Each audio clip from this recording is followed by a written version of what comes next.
အားလုံးပဲမင်္ဂလာပါဒီနေ့ကတော့အဖမပါတဲ့အတွက်ကြောင့်မလို့နည်းသိခဲ့မိပြီးဒီကမှဖြစ်ကောချင်ပါခုပြောပြမှာတော့ဗောနော်ဇလန်တော့မဟုတ်ပါဖြစ်ကြောင်းဖြစ်ရမှာဇလန်တပုတ်ဗောနော်ဒါပေမဲ့ဇလန်လို့တော့သူကပြောနေကြပဲရှီတီကတော့ဇလန်လို့တော့မထင်ဘူးဒီတိုင်းပုံမြင်တပုတ်လိုပဲထင်တာဗောနော်ကဲပြောပြမှာ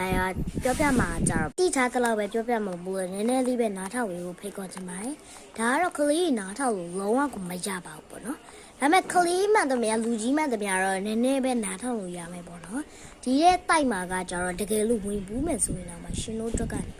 ကာကွယ်ပေးရမယ်နီလန်းဘောင်းဆောင်ရှိတရားပေါ့နော်ဒီနေ့မှာတော့ပြောပြပါမှာဖြစ်ပါတယ်ဒါပေမဲ့တိုက်ခိုက်မဲ့နေရာမှာတော့ပေါ့နော်ရှိတရားမပြောပြအောင်ပေါ့နော်ဘာဖြစ်လို့ဆိုတော့စီတီခုပြပမှာတိုက်နှန်းရှင်နေကြတော့ပြောပြမှာဖြစ်တဲ့အတွက်ကြောင့်မလို့နည်းပါနားထောင်ပြီးဖိတ်ခေါ်ချင်ပါငငယ်လေးနဲ့အကုန်သိရဆိုတော့ပေါ့နော်နည်းနည်းတော့ပြောကြဖွင့်ပေးပါရှင်ပြောမဲ့ဖြစ်ရမယ်ဇလန်ကိုပြောပြမယ်ပေါ့နော်မေတော်ကြီးပေါ့နော်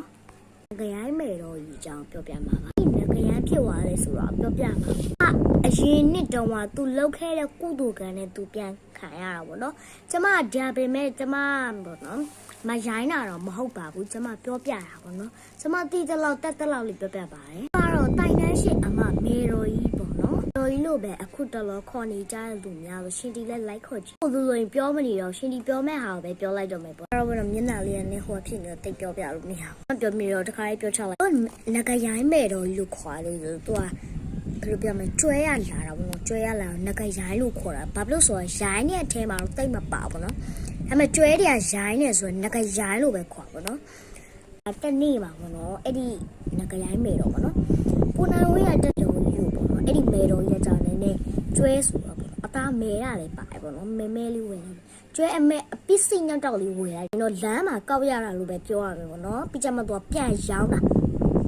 တော့မလို့နည်းနည်းစစလေးပဲပြောပြပါမယ်ရှင်သူကပေါ့နော်အဲ့တော့ဆိုတိုးလဲလေးပဲရှိသေးတယ်ငါတုံးလဲနဲ့သူကရောက်လာနွားသေးလေးပေါ့နော်မွေးကစားမိခင်ရပေါ့နော်ပြထားခဲ့ရပေါ့သူ့ရဲ့အဲ့ဒီမဲတော်ကြီးသူကအိမ်ကိုခေါ်လာပြီးမွေးစားလိုက်ရနို့ဒီပါတိုက်တယ်ပေါ့နော်နွားနို့ဒီပါသူတို့အိမ်မှာဘောင်းဆောင်ကြီးအကောင့်နွားတို့ပေါ့နော်အဲ့လိုအကောင့်ကြီးတွေအကုန်ဘောင်းဆောင်ရှိအဲ့ဒါလေးယူလာပြီးအိမ်မှာထားတာဟော2လ3လလောက်ကြာတော့ပေါ့နော်ကြာတော့အဲ့ဒီချိန်မှာသူကနည်းနည်းလေးကြီးလာပေါ့နော်အရွယ်ကကြာတော့ကိုမျိုးပေါ့နော်ကျမတို့ဘယ်လိုပြောမလဲခလေးအရွယ်ပေါ့နော်ခလေးရွယ်ဟိုမှာ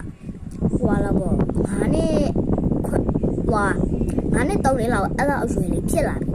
အဲ့လောက်လေးဖြစ်လာဘူးတိုလေးဖြစ်လာတဲ့အတွက်တာလာပေါ့နော်ပြီးတော့အဲ့ကောင်လေးကပြီးတော့6လ9လနေကိုကြီးလာအကောင်ကတော်တော်လေးကိုကြီးလာလူကောင်ဖြစ်လာပြီးတော့လူကြီးဖြစ်သွားပြီပေါ့နော်အဲ့ချိန်ကျတော့နောက်နှစ်မှပြန်တွေ့ပါမယ်နောက်ထပ်2ပိုင်းမှပြန်တွေ့ပါမယ်ရှင်ဘိုင်ဘိုင်